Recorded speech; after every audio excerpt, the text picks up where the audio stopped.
I never thought I'd be the guy sitting here spilling my guts like this, but after what I found, I need to get this off my chest. My wife Emily and I had been together for almost 10 years. We'd been through a lot, good times, bad times, but overall I thought we were solid. We got married young, built a life, and I genuinely believed we were in it for the long haul. Then came the recent vow renewal we planned for our 10th anniversary, something we both hyped up as a fresh beginning, a way to reaffirm what we had. I was excited. I wanted everything to be perfect. We hired a photographer, Jake, a local guy known for good work, and I trusted Emily when she kept saying he was just a friend, a professional. The day of the photo shoot was beautiful. We went to this scenic spot near the river. The weather was perfect, and everyone was in high spirits. Emily was her usual bitchy self the moment she started complaining about her dress and how her hair wasn't right. But I shrugged it off. This was supposed to be a happy day. We did some shots, smiled, kissed, and I thought everything was fine. But then, a couple of days later, I started noticing weird shit. I'd always been pretty attentive to her phone and social media, but she'd gotten secretive lately. She'd hide her phone when I walked into the room, and if I asked about her phone, she'd get defensive, say I was paranoid or that I was reading too much into things. One night, I decided to check her cloud storage, something I normally wouldn't do, but I was just curious. I had a gut feeling, you know. Something wasn't sitting right. I logged into her account, scrolled through her photos, and at first it was nothing unusual, just selfies, some shots of the kids, random stuff. But then I saw a folder labeled Photos Jake, and my stomach dropped. I clicked it, and what I saw made my blood run cold. There were dozens of photos, the majority of them explicit, useless to describe, but you get the idea. Some of them were clearly taken during the photo shoot day. I saw Emily, in a dress she wore that day, in bed with Jake, his hand all over her thigh, her legs open, her face twisted in some kind of pleasure I never thought I'd see her indulge in with him. I couldn't believe it. I stared at those images, stunned, trying to process what I was looking at. How long had this been going on? How many times had she lied to me? I felt a mix of anger and heartbreak, like my entire world was crashing down. I kept asking myself, how did I miss all the signs? She'd been so bitchy and dismissive lately, snapping at me over stupid shit. She canceled our date nights, was always on her phone, and I caught her texting late at night when she thought I wasn't looking. But this was something else entirely.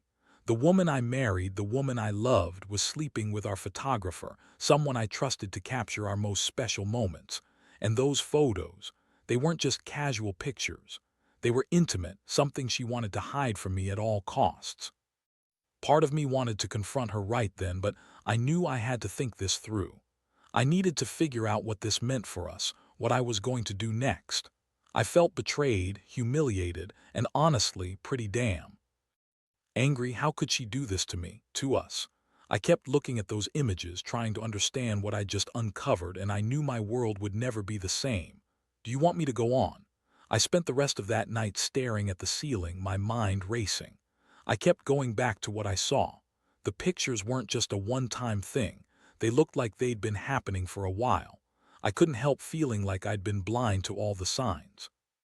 She'd always been so bitchy and dismissive, snapping at me over nothing, canceling plans, acting like I was some inconvenience. But I brushed it off, thinking maybe she was just stressed. Now I realized she'd been hiding something, and all this time I'd been blind. I didn't sleep that night. My thoughts kept circling around how to handle this. I knew I had to confront her, but I also knew that was going to be messy. I felt like I was about to shatter her perfect little world, and I wasn't sure if I was ready for the fallout. Still, I couldn't keep this secret inside. The very idea that she'd lied, cheated, and played me for a fool made me furious. I would have never suspected Emily of doing something like this. She's always been the bitchy wife, sure. She's snappy, rude, and has no problem throwing tantrums, but I thought I knew her. I thought I knew us. The next morning, I woke up with a pounding headache and that sick feeling in my stomach. I didn't want to jump to conclusions, but I also knew I couldn't ignore what I'd seen. I decided I had to talk to her face to face, straight up. I waited until she was home from work, tension building with each passing minute. When she finally walked through the door, I could see the annoyance on her face, like I was already bothering her with some stupid request. That annoyed me even more. I asked her to sit down and she rolled her eyes but sat across from me anyway. I looked her dead in the eyes and told her I knew about the photos, about the folder labeled Photos, Jake. Her face instantly went pale, then red, then she started to lie. "What are you talking about? You're crazy. There's nothing there. You're overthinking things like." Always, I didn't buy it. I showed her the screenshots I'd taken from her cloud. Her eyes went wide and for a second she looked genuinely scared. Then that bitchy attitude kicked in. "Oh, come on, it's not what you think. Those photos, I mean, Jake's just a photographer. We did some shots after the ceremony, that's all. Nothing inappropriate happened.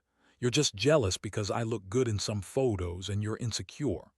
I couldn't believe how she was trying to spin this. She always was a good liar, but this, it was pathetic. I'm staring at her, rage boiling inside me, and all I can think about is how she's been sneaking around, playing me for a fool and lying through her teeth. I told her I didn't buy her bullshit and I demanded the truth.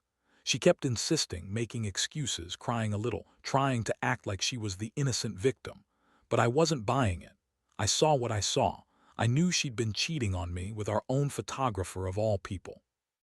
Her reaction only made me angrier. She started calling me paranoid, insecure, and said I was making a big deal out of nothing. That was her usual go-to, deflect and deny, but I knew better. I could feel it in my gut that this was real and that she'd been lying to me for a long time. I felt betrayed, humiliated, and honestly pretty devastated. How did I not see this coming? I had trusted her, loved her, thought we had something real. Turns out I was just fooling myself.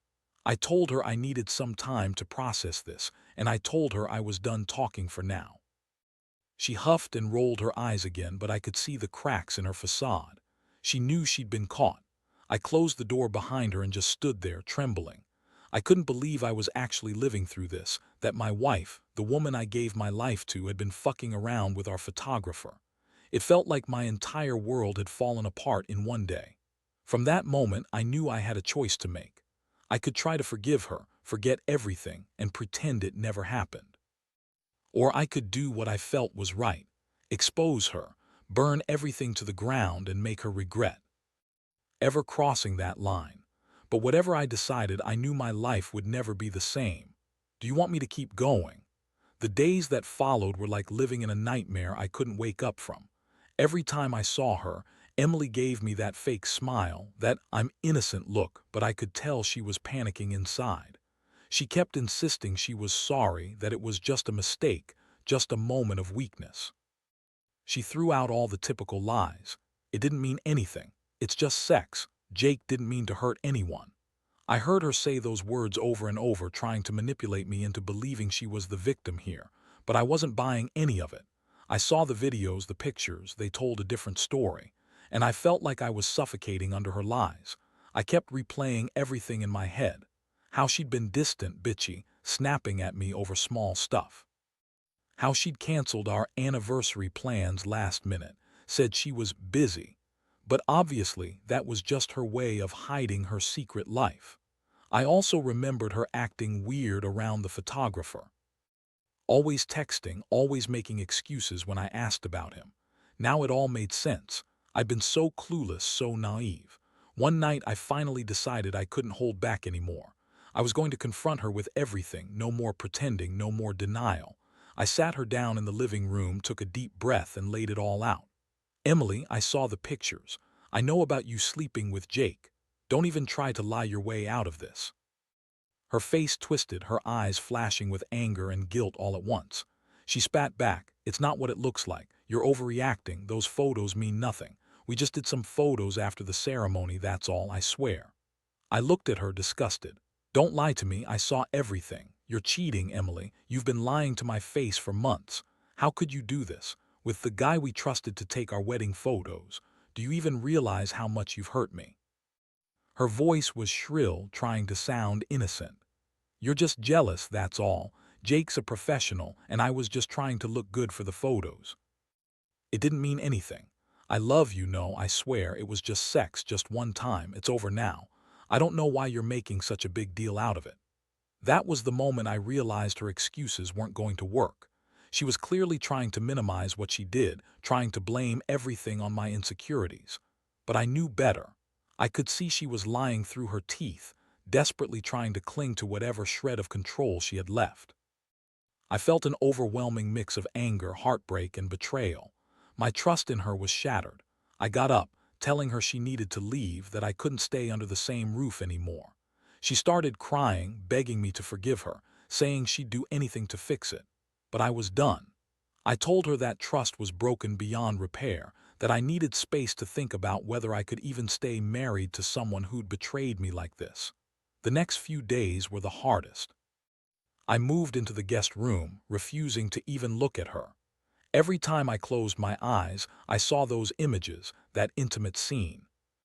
With Jake, I kept going over what I'd do next. Part of me wanted revenge, wanted her to feel the pain she'd inflicted on me. I knew I had to do something, but I also knew that confronting her again would only make things worse. The betrayal was deeper than I'd ever imagined, and I was left to pick up the pieces of my shattered life. I started to think about the bigger picture. Was there a way to save what we had? Could she really change? Or was this just the beginning of the end?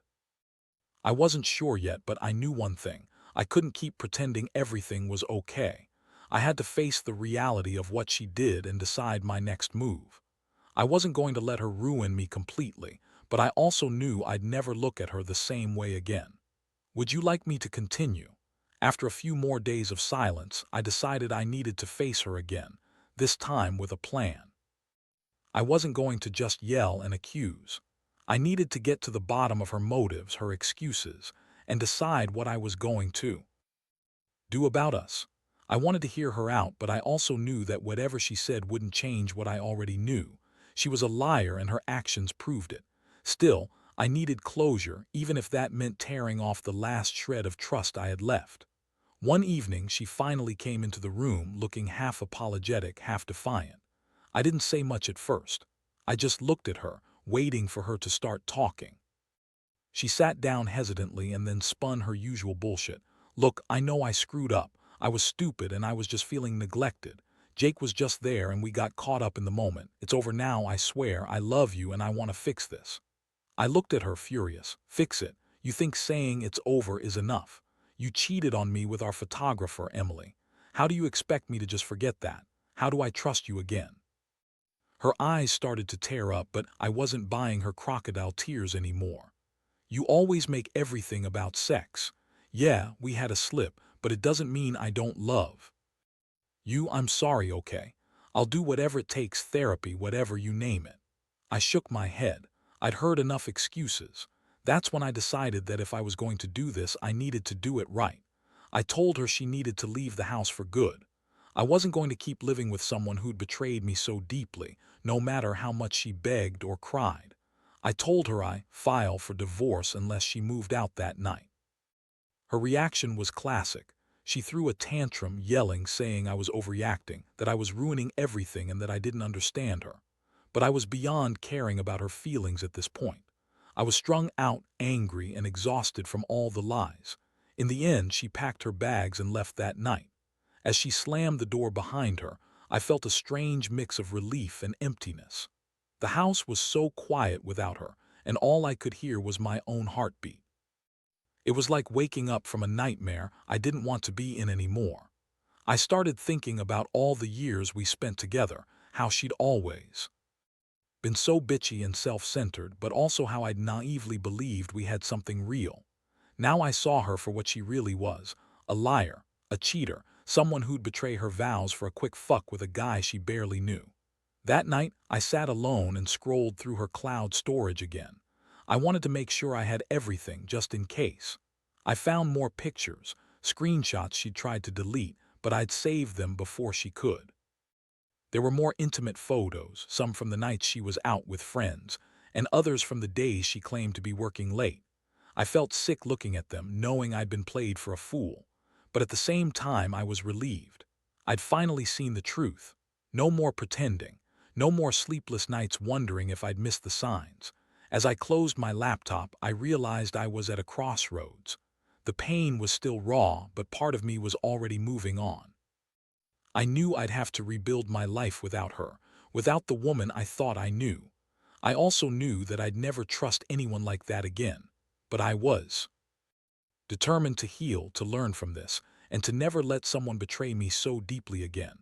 Honestly, I don't know what the future holds for me now, but I do know I'm done with her.